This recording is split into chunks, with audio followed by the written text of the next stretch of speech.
তো প্রবাদ বাক্যই আছে, কারোর পৌষ মাস কারোর সর্বনাশ। পৌষ মাস কার? ঈশান কিষানের। পৌষ মাস কার? বিহারীদের। পৌষ মাস কার?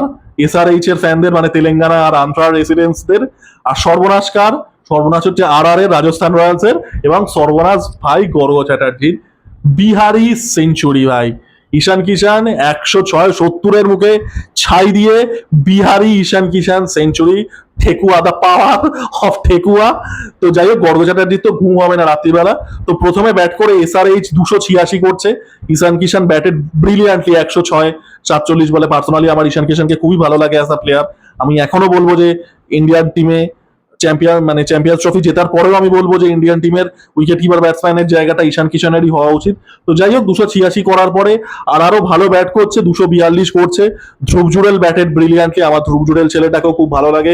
Sanju Samson batted brilliantly. লাস্টে গিয়ে শিবম দুবে বলে একজন ভালো খেলছে, শিবম দুবে বলছি, শুভম দুবে, সরি, শিবম দুবে তো চেন্নাইয়ের প্লেয়ার। তো সে ভালো ব্যাট করছে, বাট 286 জাস্ট 20 ওভারে চেস করা ইম্পসিবল। আর তো তাও ভালো ব্যাট করছে, 242 করছে। বাট আজকে ভাই হচ্ছে, আজকে এল হচ্ছে গর্গ চ্যাটার্জির, ডাব্লিউ হচ্ছে ভাই বিহারীদের। তো চ্যানেলটা সাবস্ক্রাইব করে দেবেন।